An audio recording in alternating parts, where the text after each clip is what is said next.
theory on problem drinking, which is it's not about how often you drink or how much you drink, quite so much as what weather you are willing to still drink outdoors in. You know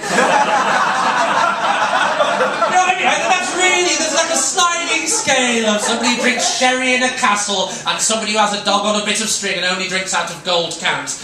And the weather is what makes a difference, I think. The weather and drinking outdoors. Give me a cheer if you had a drink outdoors this last summer. Yay! That's a healthy, God-fearing Christian response. That's great! It's proper spring break, isn't it lovely? Woo!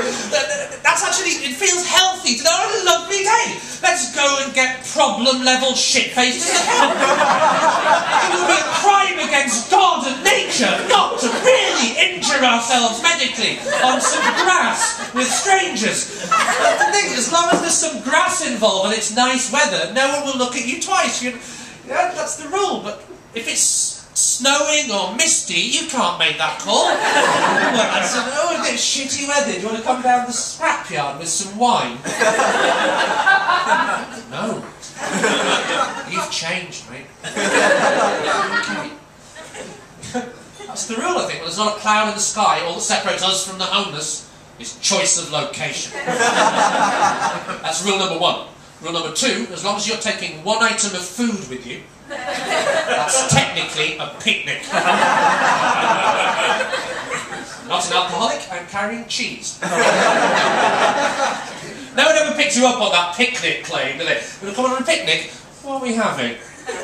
80 cans of Stella and a baguette. How continental. Change the rules though, sometimes. We never discuss this. We have a lot of rules that we've all agreed on as a society. We're not taught them at school. We don't have meetings and discuss when the rules are going to change, but they do change. And sometimes you just sort of become aware that things used to be different, and now they've changed. You know?